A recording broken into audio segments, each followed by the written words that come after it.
જય શ્રી કૃષ્ણ સર્વે વૈષ્ણવોને। આજે આપણે પવિત્ર પરસોત્તમ માસની 19મા દિવસની વાર્તા કરશું। દોકડાની વાર્તા। એક ગામમાં ગંગા નામે એક બ્રાહ્મણી નાની ઉંમરે વિધવા થઈ। પાસે માયા મૂડી મળે નહીં, પરંતુ એક દીકરો હતો, તેથી મન વાળીને લોકોના કામ કરીને પોતાનું ગુજરાન ચલાવતી હતી।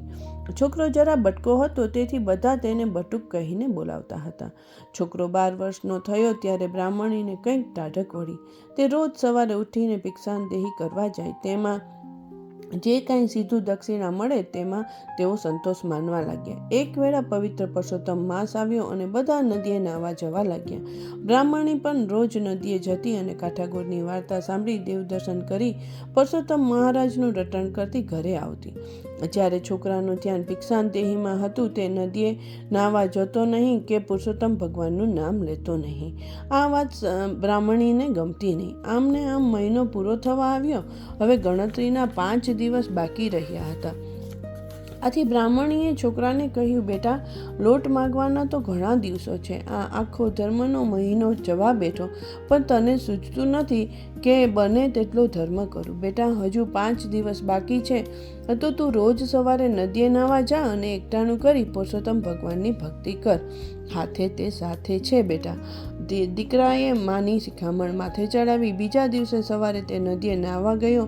નાહીને તે પાછો ફરતો હતો, એવામાં યાદ આવ્યું કે તળાવ આગળ પુરાણું શિવાલય છે, ત્યાં જળ ચડાવી આવું। એ તો જળ ભરેલો લોટો લઈ સીધો શિવાલયે ગયો તો મંદિરના ગભારા આગળના ચોકમાં ભગવાન શંકર અને પાર્વતીજી સોગઠાબાજી રમી રહ્યા હતા।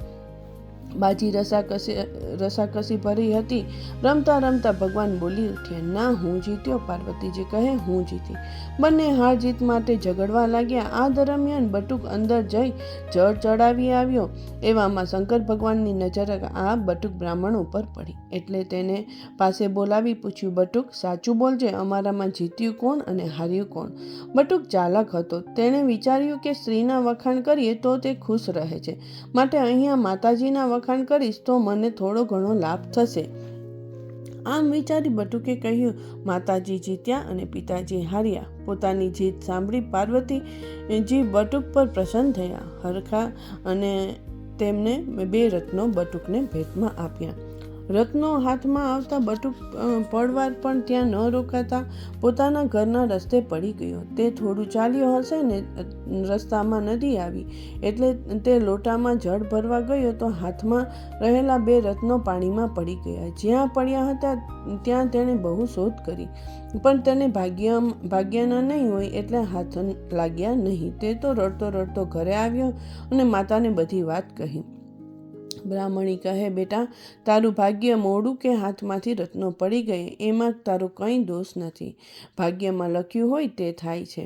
બીજા દિવસે પણ બટુક નદીએ નાહીને જળ ચડાવવા શિવાલયે ગયો તો શંકર પાર્વતીજી સોગઠાબાજી રમવામાં તલ્લીન હતા। આજે પણ રમત રંગમાં આવી અને બંને હાર જીત માટે જોરથી ઝઘડવા લાગ્યા। એટલે બટુકના મનમાં થયું કે હમણાં મને પૂછશે તો માતાજી જીત્યા એવું કહીશ, એટલે આજે પણ મને માતાજી તરફથી કંઈક મળશે। ભગવાને બાજુમાંથી માથું ઊંચું કર્યું ને બટુકને ઊભેલો જોઈ તેને પાસે બોલાવી કહ્યું, બટુક, આજે તને કોણ જીત્યું લાગે છે? માતાજી જીત્યા અને પિતાજી હાર્યા। બટુક એકદમ બોલી ઉઠ્યો। ભગવાનને બટુક ઉપર ગુસ્સો આવ્યો, પણ પાર્વતીજી બટુક પર પ્રસન્ન થયા, તેથી તેઓ બટુકને કંઈ કહી શક્યા નહીં। આજે પાર્વતીજીએ કાનની ઝાલ બટુકને ભેટ આપી। બટુક તે ભેટની વસ્તુઓ સાચવીને ઘેર લઈ ગયો અને બ્રાહ્મણી તેને ધારી ધારીને જોવા લાગી। સરસ મજાનું કાનનું ઘરેણું હતું, પરંતુ પોતે વિધવા હતી એટલે પહેરાય નહીં, એથી તેને સોનીને ત્યાં વેચી દેવા વિચાર્યું। એવામાં તેને યાદ આવ્યું કે ચૂલે દાળ બળી રહી છે, તેથી તે ઝાલને ત્યાં આવેલા ગોખલામાં મૂકીને રસોડામાં ગઈ। બરાબર આ વખતે જ એક પાડોશણ ઉછીનો ગોળ લેવા તેના ઘરમાં આવી અને નજર પેલી ઝાલ પર પડી, એટલે તે રસોડામાં ન જતા ઝાલ ઉઠાવીને ગુપચુપ પોતાના ઘરમાં જતી રહી। થોડી વારે બ્રાહ્મણી એ બ્રાહ્મણી રસોડું સંભાળીને બહાર પરસાણમાં આવી અને ઝાલ લેવા ગોખલામાં હાથ નાખ્યો તો ન મળે અને તે અચંબામાં પડી ગઈ કે આ શું? ઘડી પહેલાં મારા હાથે ઝાલ અહીંયા મૂકી હતી અને એકાએક ગુમ થઈ ગઈ. અહીંયા કોઈ આવ્યું પણ નથી તો પણ જાય ક્યાં? તેને આખું ઘર ફેંદી વાળ્યું, પણ ઝાલ ઘરમાં હોય તો મળે ને. એ તો ક્યારની પડોશણની પેટીમાં પુરાઈ ગઈ હતી. બ્રાહ્મણી પસ્તાવો કરવા લાગી કે મારું ભાગ્ય જ મોડું છે એટલે આવું થાય છે. કાલે છોકરાએ રત્નો ખોઈ નાખ્યા, આજે મેં ઝાલ ખોઈ નાખી. હશે, ભગવાનને જે ગમ્યું તે ખરું. છોકરાને જ્યારે આ ખબર પડી ત્યારે તેને જરાય રંજ થયો નહીં. ભાગ્ય પાસરું ન હોય ત્યાં આવું જ થાય. ત્રીજે દિવસે પણ બટુક નદીએ નાહીને જળ ચડાવવા શિવાલયે ગયો. આજે પણ સોગઠાબાજીની રમત જામી હતી. થોડી વારે ભગવાને બટુકને પૂછ્યું, આજે તને કોણ જીત્યું દેખાય છે? આજે બટુકનું મન ફર્યું હતું. તે એમ જ કહેવાનો હતો કે પિતાજી જીત્યા, પણ જોગી બાવા જેવા શંકર ભગવાનને જોઈ તેને લાગ્યું કે એમની પાસે છે શું કે આપે, અને નાહકનો માતાજીનો ગુસ્સો સહન કરવો પડશે. આમ વિચારીને તેને માતાજી જીત્યા એવું કહ્યું. પાર્વતીજીએ આજે બટુકને લાલ માણેકનો હાર આપ્યો. બટુક તો મનમાં મલકાતો મા પાસે દોડી ગયો. બ્રાહ્મણી આંગણામાં કચરો કાઢતી હતી, તેના હાથમાં બટુકે હાર મૂક્યો. કિંમતી હાર જોઈ બ્રાહ્મણી તો ગાંડી ઘેલી થઈ ગઈ. તે તો ધારી ધારીને માણેક જોવા લાગી. ત્યાં તો એક સમડીએ આવીને હારનો લાલ રંગ જોઈ ખાવાનું ધારી ઝડપ મારી અને પળ વારમાં તે હાર લઈને ક્યાંની ક્યાં ઉડી ગઈ. બ્રાહ્મણી અને બટુક તો દુઃખી થઈ ગયા. તેઓને સમજ ન પડી કે વસ્તુ મળે છે કેમ અને જતી રહે છે કેમ, ભોગવી કેમ નથી શકાતી. બંને ભાગ્યનો દોષ કાઢી પોતપોતાના કામે લાગી ગયા. ચોથા દિવસે બટુક શિવાલય આગળ જઈ સોગઠાબાજીની રમત જોવા માંડી. આજે તેને પિતાજી જીત્યા અને માતાજી હાર્યા એવું કહ્યું. તેથી માતાજીને હસવું આવી ગયું. બટુક કહે, માતાજી આટલું બધું હસો છો કેમ? મારે ખોટું થોડું બોલવાનું છે. આજે બાજી પિતાજીના પક્ષમાં છે એટલે તમે જીત્યા છો એવું મારાથી કેમ કહેવાય? આ તો બાજીની રમત, હાર અને જીત વારાફરતી ચાલ્યા જ કરે. પાર્વતીજીએ કહ્યું, મને હસવું એટલા માટે આવ્યું કે જોગી પાસે છે શું કે તને રાજી કરે. હું તો ખુશ થઈને કિંમતી વસ્તુ તને ઝટ આપી દઉં. તે એમની પાસે મોટી આશા રાખી હશે, કેમ કરું ને? બટુકે કહ્યું, મારે એવું કંઈ નથી. હું તો દોકડો મળે તો પણ રાજી થાઉં. આ સાંભળી શંકર ભગવાને જટામાંથી એક દોકડો કાઢી બટુકના હાથમાં મૂક્યો. બટુકને તેની ઈચ્છા પ્રમાણે મળ્યું હતું, તેથી તે ઉઠીને જવા લાગ્યો. ત્યારે ભગવાને કહ્યું, જો છોકરા, તું અહીંથી ગામને દરવાજે પહોંચે એટલે સામે પ્રથમ જે વસ્તુ વેચાતી મળતી દેખાય તે તારે આ એક દોકડાની લઈ લેવાની. આ દોકડાનું દૈવત ઘણું છે, તે તને ઘણો જ લાભ આપશે.